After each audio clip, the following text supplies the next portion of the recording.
c'est Hussein de l'association Nouvelle Optique. Petite anecdote à partager avec vous.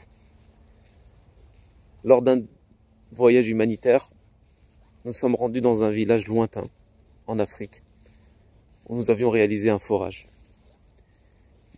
Et il y a comme habitude, lorsqu'on arrive dans un village, d'aller rendre visite au chef de ce village.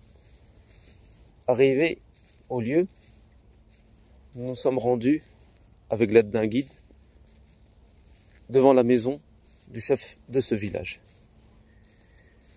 Déjà, nous avons vu la maison toute petite, il fallait s'accroupir pour pouvoir y rentrer.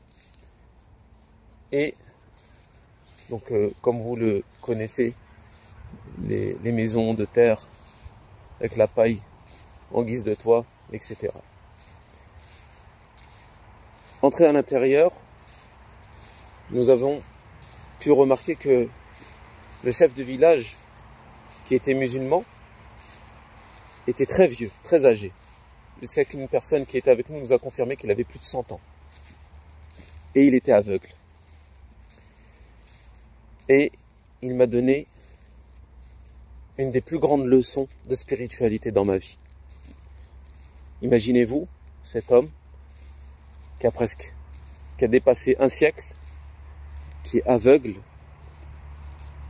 qui est pauvre, nous reçoit chez lui et nous dit: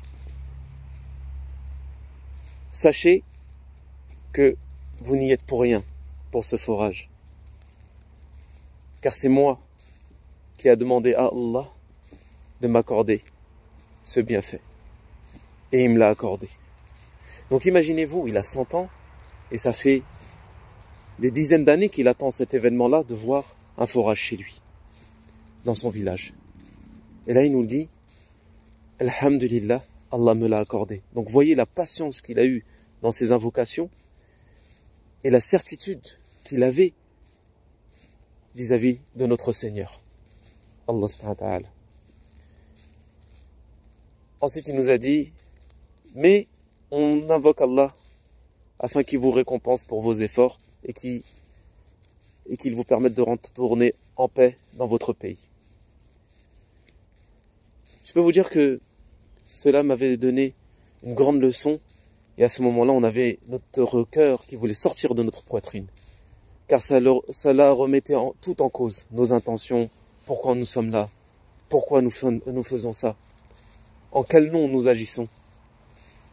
Donc ça vous permet, à travers cela, de vous recentrer au niveau de vos intentions et de faire en sorte à ce que vous le faites vraiment que pour la satisfaction d'Allah Azza wa Jal.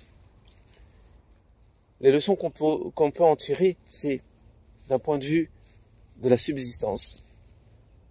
Ne désespérez jamais. Renouvelez vos invocations, vos demandes uniquement auprès d'Allah Azza wa Jal, avec la ferme conviction qu'il va vous exaucer. Car si vous demandez une chose à Allah subhanahu wa ta'ala, qui vous l'accorde, c'est que c'était un bien pour vous. Et s'il ne vous l'accorde pas, c'est que c'était un bien pour vous. Donc on voit à travers cet homme que lorsque on continue à faire nos invocations, à un moment donné, Allah subhanahu wa ta'ala va nous donner satisfaction, quoi qu'il arrive. Et deuxièmement, concernant ceux qui agissent, qui font des dons, qui font des aumônes, sachez que cette aumône, c'est une permission d'Allah subhanahu wa ta'ala qu'il vous a octroyée pour être parmi les bienfaisants. Car en fin de compte, il y a des pauvres et des riches dans ce monde, mais nous sommes des épreuves les uns pour les autres. Voir les riches, comment ils vont partager leur richesse, et voir les pauvres, comment eux vont patienter, et ne pas envier les riches. Par exemple, pour vous donner une parabole.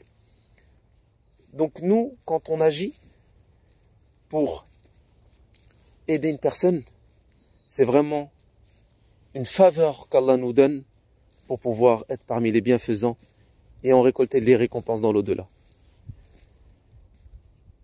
C'est pour cela que il faut toujours renouveler son intention et faire en sorte à ce que tout ce que l'on fait, ce soit pour la satisfaction d'Allah subhanahu wa ta'ala uniquement, et tout ce qu'on demande, on le demande que à Allah, et qu'on soit patient dans notre demande, et qu'on soit convaincu qu'il va nous exaucer. Donc n'hésitez pas à mettre en commentaire vos anecdotes dans vos demandes à Allah subhanahu wa ta'ala, comment vous avez patienté dans vos demandes, ensuite il vous a octroyé un bien. Et aussi, dites-nous en commentaire, êtes-vous déjà venu en aide à des personnes à qui vous avez pu contribuer à leur bien-être. Barakallahu fikum.